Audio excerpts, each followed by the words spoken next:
नमस्कार दोस्तों, एक बार फिर से आपका स्वागत है आपके अपने चैनल मेडिकल डेंटल अवेयरनेस पर। आज हम बात करने वाले हैं सीबीसी कंप्लीट ब्लड काउंट के बारे में। सीबीसी की ज़रूरत क्यों पड़ती है ये हमें समझना होगा। आपने देखा होगा बहुत फ्रिक्वेंटली आपका चिकित्सक डॉक्टर जो हैं सीबीसी लिख देते हैं। आप गए बताए कि हमें बुखार आ रहा है, कमज़ोरी सी लग रही है, तुरंत तो आपको सीबीसी एडवाइस कर देते हैं कि जाओ ये जांच करा के आओ। ब्लड टेस्ट होता है ये CBC complete blood count test होता है। तो हम समझने वाले हैं कि सीबीसी से हमें क्या क्या पता चलता है, कौन कौन सी बीमारी पता चलती है, आइए समझते हैं। ये देखिए आप सीबीसी में कौन कौन सी जांचें होती हैं।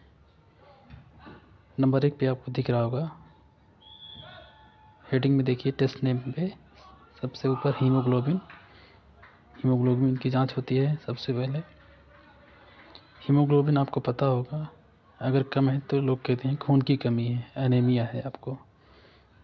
जी हाँ, हीमोग्लोबिन अगर कम हुआ तो खून की कमी बोला जाता है, क्योंकि हीमोग्लोबिन ही है जो हमारे शरीर में ऑक्सीजन को ले जाता है।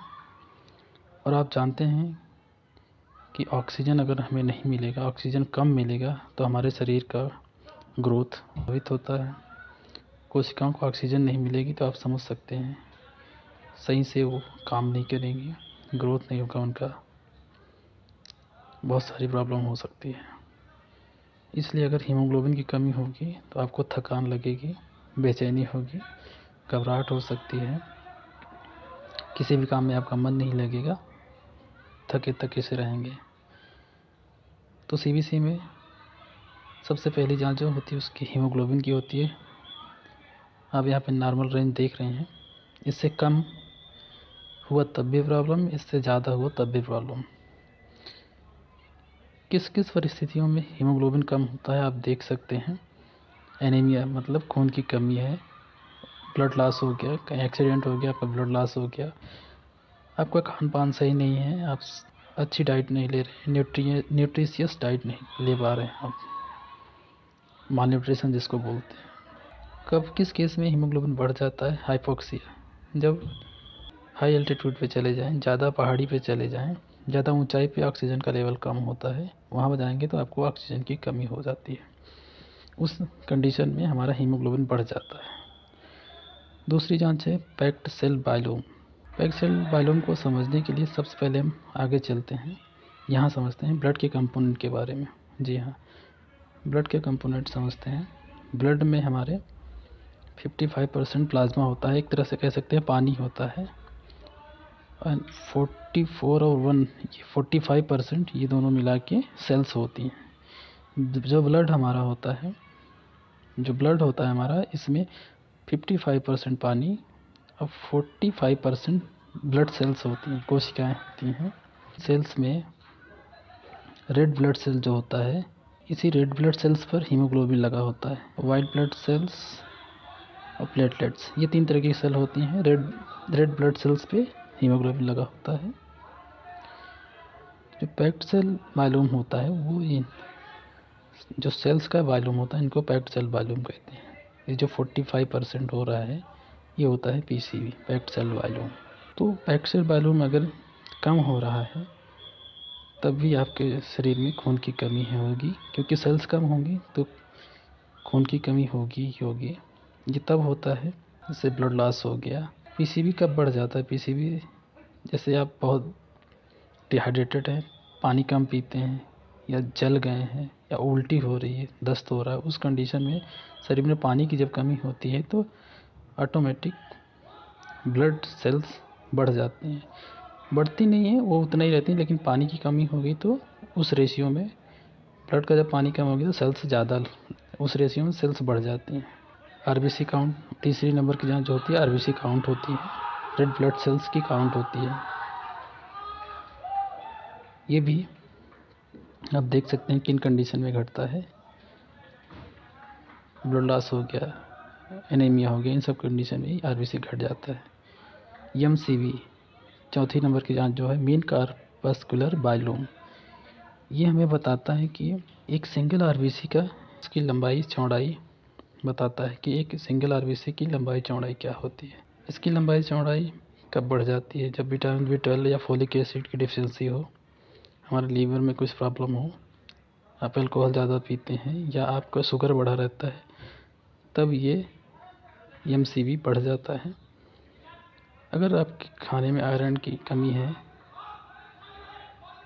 तो उस कंडीशन में यह घट जाता है। अब हम आते हैं 5वें नंबर पे MCH पे, मीन कार्पस्कुलर हीमोग्लोबिन। एवरेज बताता है कि हीमोग्लोबिन कितना होगा एक आरबीसी में। आपको ये पता होना चाहिए कि जो हमारा हीमोग्लोबिन होता है वो रेड ब्लड सेल्स पे पाया जाता है। तो MCH जो है ये बताता है कि हमारी हीमोग्लोबिन एक सिंगल आरबीसी पर कितना पाया जाता है।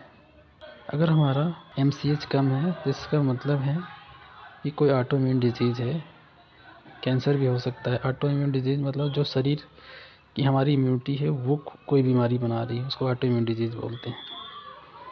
अगर MCH बढ़ा हुआ है तो हमारे अंदर एनीमिया हुआ है। माइक्रोसाइटिक एनीमिया का मतलब होता है कि हमारे अंदर रेड ब्लड सेल्स जो हैं बड़ी हो गई, साइज़ से एक नॉर्मल साइज़ से बड़ी हो गई, उसको माइक्रोसाइटिक एनीमिया कहते हैं। MCHC जो होता है मीन कार्पस्कुलर हीमोग्लोबिन कंसंट्रेशन, ये बताता है कि हीमोग्लोबिन कंसंट्रेशन कितनी है एक सिंगल आरबीसी में, कितना कंसंट्रेशन है, कितना गाढ़ा है, कितना ज़्यादा मात्रा में पाया जा रहा है एक आरबीसी पे। ये 38% से ज़्यादा पाया ही नहीं जाता क्योंकि एक लिमिट होती है ना आरबीसी की, एक लंबाई चौड़ाई के हिसाब से तो पाया जाएगा। मान लीजिए उसकी लंबाई 1 माइक्रोमीटर है तो उससे बड़ा तो पाया नहीं जाएगा, उससे ज़्यादा तो उस पर आएगा ही नहीं। और कम कब होता है? जैसे हाइपोक्रोमिक एनीमिया होती है, उस कंडीशन में MCHC कम होता है। रेड सेल डिस्ट्रीब्यूशन विड्थ, अब आ जाइए आप 7वें नंबर पे। ये तब बढ़ जाता है जब क्रोनिक लीवर डिजीज़ होती है, हार्ट डिजीज़ होती है, इन सब कंडीशन में बढ़ जाता है। माइक्रोसाइटिक एनीमिया में घट जाता है। TLC total leucocyte count, leucocyte मतलब वाइट ब्लड सेल्स, जो श्वेत हृदय कणिकाएँ होती हैं, सफ़ेद आप ब्लड सेल्स बोल सकते हैं। ये किन कंडीशन में बढ़ जाते हैं? जब हमें ब्लड कैंसर होता है, ल्यूकीमिया जिसको बोलते हैं, उस कंडीशन में बढ़ जाता है। या फिर कोई इन्फेक्शन हुआ है, पायोजेनिक या पायरोजेनिक इन्फेक्शन हुआ है, प्रेगनेंसी में भी बढ़ जाता है। पायोजेनिक का मतलब कहीं भी पस बन रहा है, आपके शरीर में मवाज बन रही है। पायरोजेनिक मतलब बुखार हुआ है, आपको प्रेगनेंसी है, स्ट्रेस ले रहे हैं, तो आपके इन कंडीशन में ल्यूकोसाइट काउंट बढ़ जाता है। अगर आपके शरीर में टाइफाइड फीवर हुआ है, मलेरिया हुआ है या प्रोटोजोआ इन्फेक्शन है या बोन मैरो डिप्रेस्ड है, तब इसके काउंट घट जाते हैं। अब आ जाते हैं डिफरेंशियल ल्यूकोसाइट में। ल्यूकोसाइट जो वाइट ब्लड सेल होती हैं ये 5 तरीके की होती हैं: neutrophils, lymphocytes, monocyte, eosinophil, basophils. जो हमारा ल्यूकोसाइट्स होता है, वाइट ब्लड सेल्स होता है, ये रोग प्रतिरोधक क्षमता बनाता है हमारे शरीर का। किसी भी इन्फेक्शन से लड़ने की ताकत होती है, ये हमारे शरीर की रोगों से लड़ने की क्षमता होती है वाइट ब्लड सेल्स। जैसे न्यूट्रोफिल तब बढ़ता है जैसे प्रेगनेंसी हो गया, कोई इन्फेक्शन हो गया, टिश्यू डिस्ट्रक्शन हो गया। और घटता कब है? जो टाइफाइड फीवर होता है, वायरल फीवर होता है, इन सब कंडीशन में घट जाता है। आप देख सकते हैं चार्ट, ये जो टेबल है, ये स्लाइड का आप स्क्रीनशॉट ले लें, आपको बहुत काम आएगा आगे देखने में। ऐसे लिम्फोसाइट का काउंट जो है क्रोनिक इन्फेक्शन में बढ़ जाता है। जैसे टीबी हुआ है, ट्यूबरकुलोसिस का इन्फेक्शन हुआ है, आपको वायरल इन्फेक्शन हुआ है, तो लिम्फोसाइट के काउंट बढ़ जाते हैं। अगर एड्स हुआ है तो उस कंडीशन में घट जाता है। ऐसे ही यूसिनोफिल्स जो है एलर्जी कंडीशन में बढ़ जाते हैं, जैसे अस्थमा हो गया, पैरासिटिक इन्फेक्शन हो गया, कोई स्किन पे डिजीज़ हो गई, तो ईसिनोफिल का काउंट बढ़ जाता है। ये जब आप कोई स्टेरॉइड ले रहे होते हैं तो इसका काउंट घट जाता है।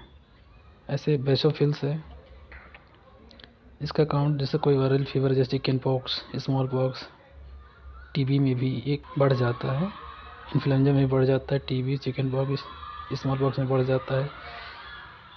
अगर कोई ड्रग इंड्यूस रिएक्शन होती है, कोई ड्रग लिए उसकी वजह से शरीर में कोई रिएक्शन हो रहा है या आप स्टेरॉइड लेते हैं, तो आपके शरीर में बेसोफिल्स के काउंट कम होंगे।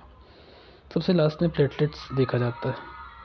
प्लेटलेट जो काउंट होता है ये डेंगू फीवर हो गया, चिकनगुनिया हो गया, इन कंडीशन में घट जाता है। तो हम समझ गए हैं कि सीबीसी काउंट में अगर डेंगू हुआ है, ट्यूबरकुलोसिस टीबी हुआ है, अनीमिया हुआ है मतलब खून की कमी हुई है, कोई क्रोनिक इन्फेक्शन है, कोई वायरल इन्फेक्शन है, एड्स है, इन सब की पता चल जाता है। अगर इन सेल्स का काउंट घटा या बढ़ा है तो हम इस चार्ट से पता लगा सकते हैं कि हमें ये बीमारी हो सकती है। बाद में फिर कन्फर्मेटरी टेस्ट करा के उस हिसाब से कंफर्म कर लिया जाता है। ये टेस्ट कंफर्म नहीं है कि ये बीमारी होगी, लेकिन ये एक आइडिया देता है कि ये बीमारी की तरफ आपका शरीर जा रहा है, कृपया कंफर्म टेस्ट ज़रूर करवाएं। तो ये एक संकेत देता है। इसके बाद फिर डॉक्टर आपके लक्षण के हिसाब से, आपके सिम्टम के हिसाब से कन्फर्मेटरी जांच कराता है, फिर जाके पता चलता है कि आपको कौन सी बीमारी हुई है एग्जैक्टली, तब पता चलता है। तो आप समझ गए होंगे सीबीसी को देखना। सीबीसी में ये सारी जांचें होती हैं, इनके घटने से ये प्रॉब्लम होती है, इनके बढ़ने से ये समस्या होती है। हमें उम्मीद है कि आपको ये सारी चीज़ें समझ में आई होंगी। आप लोग चैनल को सब्सक्राइब कर लें, जिससे कि हम और भी वीडियो डालें तो आपको अपडेट मिलता रहे। Thank you very much.